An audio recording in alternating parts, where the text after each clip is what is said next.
Good afternoon বন্ধুরা, আজকে একটা কাকা এসেছিল, কাকাকে খাইয়ে একটা পিক নিলাম।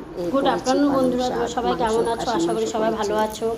বন্ধুরা, আজকে আমি দুপুরের মেনু করেছি সাদা ভাত, আর করেছি মাটনটা একটু সে ঝোল রেখেছি। দেখো বন্ধুরা, একটু ঝোল রেখেছি। আর করেছি বন্ধুরা পালং শাক করেছি, দেখো পালং শাক করেছি ডালের বড়ি দিয়ে, আর করেছি ভেন্ডি আলু চচ্চড়ি, আর করেছি মুসুরি ডাল দিয়ে কাতলা মাছের মাথা দিয়ে। সবাই তো মুগ ডাল দিয়ে করে, আমি করেছি বন্ধুরা মাছের মাথা দিয়ে মুসুরির ডাল।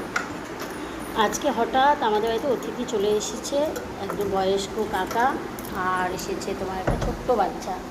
মানুষরূপী ভগবান আমাকে এসে বলছে বৌমার হাতে আজকে খাওয়া দাওয়া করবো, সেই জন্য আমি রান্না বসিয়ে দিয়েছি তাড়াতাড়ি করে।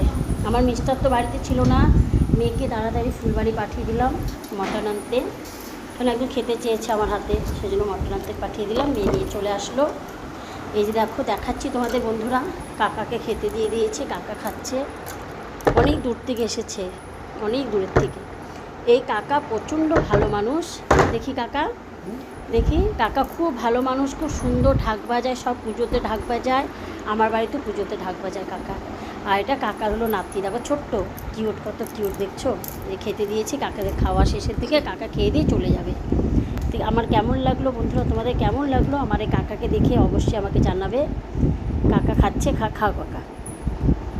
খুবই ভালো মানুষ, এত ভালো বলার মতন না, মনটা প্রচণ্ড সরল সাদাসিধে। না হলে কেউ বলে এইভাবে করে এসে, আজকের দিনে তাও এসে আমাকে ডাইরেক্ট বলছে আমার হাতে খাবার খাবে, বৌমার হাতে যে রান্না করলাম। বন্ধুরা কেমন হয়েছে রান্নাটা অবশ্যই আমাকে জানাবে, আমার রান্নাগুলো দেখে কেমন লাগছে আমাকে জানাবে। আমি জিজ্ঞাসা করেছি কাকা তুমি কি মাটন কষানো খাবে না একটু ঝোল কি না বৌমা আমি ঝোল খাবো, তাই আমি করে দিয়েছি। কেমন হলো আমার রান্নাগুলো, আর কে কে মুসুরি ডাল দিয়ে মাছের মাথা খেতে ভালোবাসে অবশ্যই আমাকে জানাবে বন্ধুরা। রাখছি, তবে পিক তুলে রাখলাম বন্ধুরা, আমার শাশুড়িমা বাড়িতে